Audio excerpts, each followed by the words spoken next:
Ben is a physiotherapist who works with our lung transplant team, both with adults and the paediatric patients here at Ben. I have to put my glasses on so I can read this now.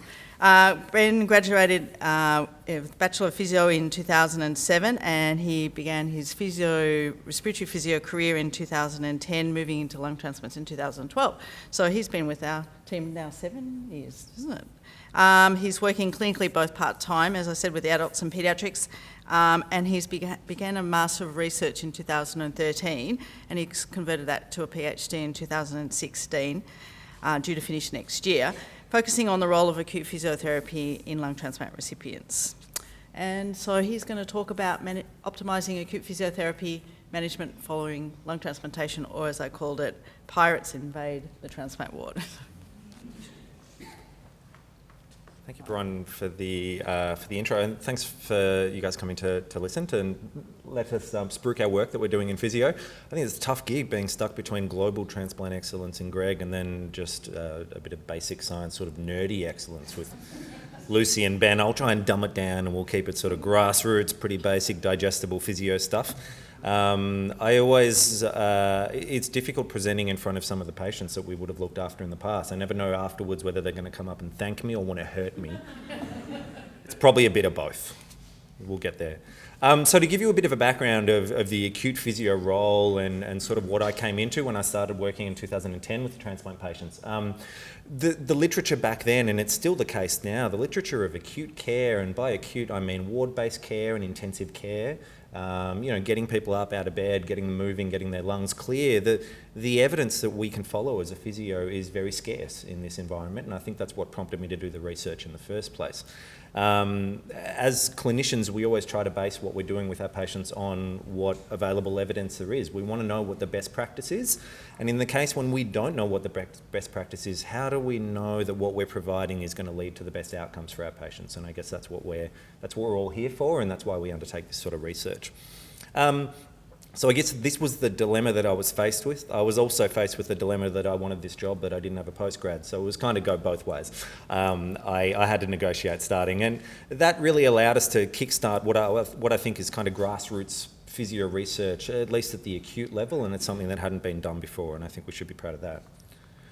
So at the start of any PhD or postgraduate, we have to come up with a list of problems, and it seems very strange to come up with that at the start because you really don't know where to start. The first problem that we came up to was we were constantly being asked as physios to do chest physio, and usually +++ meant how much chest physio we had to do. We would talk amongst ourselves as colleagues, and we're like, what does this mean? What should we be doing with this patient? We don't know what sort of exercises we should be getting our patients to do. Chest infections, as a lot of you know, they're very common post-transplant, and they happen to a lot of our patients a lot of the time because of the immunosuppression medications. They're more at risk. But do we know which chest physio treatments work? And I really wanted to investigate that. Secondly, this might seem like a very silly question, but I think this was one of the more rewarding problems that we've been able to look at.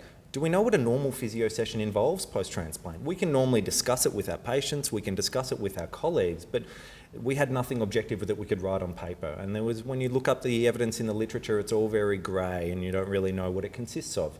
So we sought about trying to define what our normal care is, and we wanted to use that as a stepping stone to base future research on. So we went about that. We're often asked to monitor the physical improvements or even the physical deterioration in our patients. A lot of you guys as patients would have been asked to do 6-minute walk tests, and every single person will balk at that and not want to do it because it's not overly fun. And it's very hard for us to do as acute physios on the ward. You've been up there is no space, you're in a small room, you're often isolated. And we wanted another option in terms of really being able to track our patients' physical progress. Are they getting better? Are they getting worse? Are they staying the same? How are they performing? And that can help our colleagues guide other therapies and interventions, and I think that's important.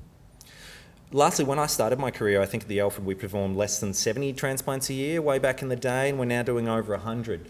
In my head, I remembered back to the day when I had lots of time to spend with my patients. I could probably see them in the morning, see them again in the afternoon. And I think those days are very different now. It's a very busy environment, lots of different team members involved. And I was concerned, are our patients still getting enough of us? I'm sure they feel like they're getting enough of us, but I feel like we could probably offer them more. So we wanted to look at that as well. So we came up with a bit of a research plan as part of this PhD. Firstly, we undertook a big literature review. We published a couple of papers from that, and we wanted to look at what sort of inhaled medications were used to treat anyone with a lung infection. We wanted to use that to A, make sure that we weren't missing something that was buried out there and we didn't know about, and B, also use it as a catalyst to drive our next study. And our next study was looking at using a drug called Pulmozyme. We thought it was going to be a bit of a wonder drug to help people get over chest infections and clear their sputum, and we wanted to test that out. It's really a drug that's only proven to be used in CF. We were using it in transplant a little bit. It's very expensive, so we wanted to put some reasoning behind that. So we undertook that study. The other study that I alluded to before, the observational study, and it seems really basic, but this was actually the study that I was most excited about doing. It really just involved someone following us around and documenting exactly what we were doing with every patient. How much of this were we doing? How much of that were we doing? How much time were we spending doing other things that we didn't really know that we were having to do on a daily basis? We undertook a measurement study. Now, what a measurement study is we wanted a different type of exercise test we could use instead of the 6-minute walk test, or maybe as well as. So we wanted to look at the suitability of a sit-to-stand test. Off a chair, readily accessible, you can do it in any room you're in, and most patients don't find it too arduous. So we undertook that study as well. Now finally, the pirates, when Bron alluded to that earlier on, that's actually Greg's baby. I think when I presented this to the lung transplant team, I think I stressed over this presentation for hours and days, and I probably presented for about 45 minutes, and Greg spent the whole time just trying to come up with a nice short title that would fit the title of the project, and I think we've come up with a pretty good one. I think if you can come up with a name for the project, it's got to be successful. So that's what we went down. And that study was looking at, are we actually able to deliver more physio sessions during the day in what is now a very busy environment, and something that's, we're usually short of resources. So we did that as well. So what did we find? When we did the review, we actually found there were no high quality studies that looked at inhaled medications to help with chest infections in terms of helping to clear phlegm and making it easier for patients to clear their chest and get over it and get home. So there was nothing out there that we could base our work on, which is what we thought. So we published a couple of papers from that. We did our Pulmozyme study. There's some people in the audience that were in that study. We actually found there was no difference to what we thought was a wonder drug and just sucking in boring old salty water. So they were reasonably equivalent. It doesn't mean that we can't use that in any patient. It probably just means that we don't need to use this routinely. And this is something that Steve, our pharmacist, has been very happy with, because it means we save a couple of dollars, and it might help us to just justify what we're doing a little bit better.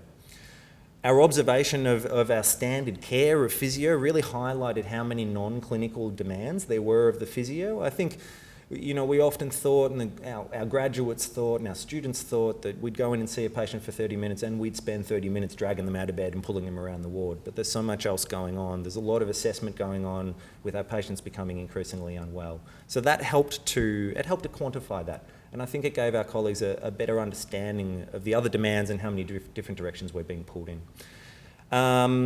Our sit-to-stand study that we did, it showed that this test is quite safe and quite suitable to use in inpatients. So it just gives us another alternative to track patients' recovery as they get better, or even track if they're getting a little bit worse and draw that to our colleagues' attention. So I think that's quite an important outcome. And our pirate study is about halfway done now, so watch this space. Hopefully I'll get to present those results sometime in the future, and we'll see whether getting more physio is better for the patient or not.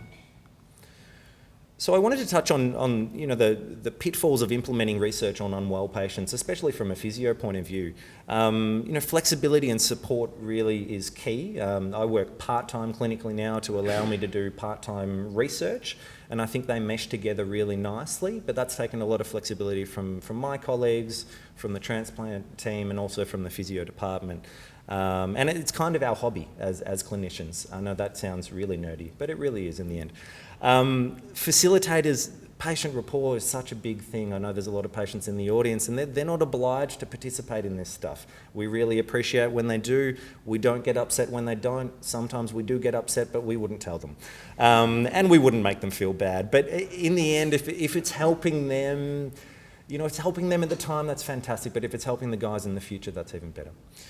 The barriers, there's always going to be communication and professional boundaries in the hospital. I remember when I started a drug trial, geez, that was a steep learning curve as a physio. I didn't know how many hoops I had to jump through, and I had to really just cling on to Steve for dear life when we did that. And time is always difficult. As I said, research is often a hobby for us, and it's hard to squeeze everything in, but we do the best we can. And also organisational change. I think a lot of this research has to have a degree of flexibility about it. The hospital decides every different week who needs to be isolated and who does not, who can come out of the room and exercise with us and who cannot. So we have to sort of work around those. So sometimes it's a work in progress. So in terms of sustaining change so far, I think it's well and good to do these acute physio studies, but unless we translate that into everyday practice, I think we've really missed the mark. So it's up to us to try and translate that and get that happening on a day-to-day basis. So, we readdress our findings often. We do that within our department, we do it within the hospital, and we use that as our training for our new graduates coming up and our students coming up through the ranks.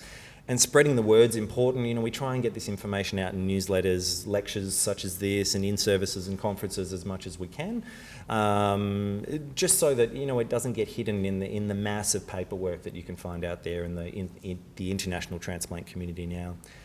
And also using this new information in daily practice. We can use this to help guide our clinical decision making now, which is really nice. Whereas previously we were basing our decisions and our practice on professional experience and anecdotal evidence only. So I think this makes us feel more confident in what we're delivering with our patients, and I think that's important. And also keeping the patients involved. The patients are the ones that are benefiting from this. Keeping them in the loop, I think, is important, and they usually like that. So I like to send out letters after we finish every trial and sort of complete that research loop. And I think that's really nice. And I like to think that the best offence is defence. We're often asked to prove what we're doing and prove why we're doing it so that we can keep growing our service. We don't get anything for free. So doing this research allows us to protect our practice because we've got something to back it on now. And we don't do it for us, but we do it for the patients. And I think if that helps to hold us in higher stead among the bean counters and the administrators in the world, then that's a good thing for us. So what does the future hold?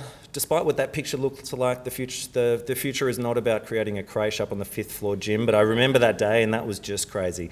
We'll start with the last point. What about the kids? I think that's another dimension of acute physiotherapy research that would be really nice to unwrap, but that's going to be bigger than Ben-Hur, and that's possibly something to do in the future. We're still searching for the best go-to chest physio treatments. We're still experimenting on the ward, so we don't know whether we should be blowing bubbles, sucking on salty nebulizers. Should we just be getting people up and about and make them huff and cough? There's still some work to do in that aspect. I think we need to track our sit-to-stands for longer. I think it's great science, it's really good exercise for the patients, but we don't know whether it's a really nice long-term test outside of the hospital setting. So I think there's some work to do there too. And next, based on this Pirate trial, we need to prove what we think is true and possible, but we need to prove that this carries a benefit for the patient. It's really hard these days from a physio point of view. The holy grail for us is changing length of stay, getting people out of hospital quicker, saving dollars. But I think a lot of our input is about improving quality of life, improving patients' self-efficacy and self-esteem, and helping them to manage their disease a little bit better. We're still figuring out how to best investigate that and how best to spruik that, because at the moment that's a bit harder to sell to people, but we'll keep working on it. I'm indebted to everyone up on the screen for helping me so far, including the funders. I think this is a work in progress, acute physio research in lung transplant recipients. I think we've made a really nice start, and it'd be nice to keep going from here and see if we can catch up with the work that's being done in the subacute setting and the gym setting with Lou. I think it ties in nicely with that, and hopefully we can paint a bit of a nicer scientific picture. That's all I got.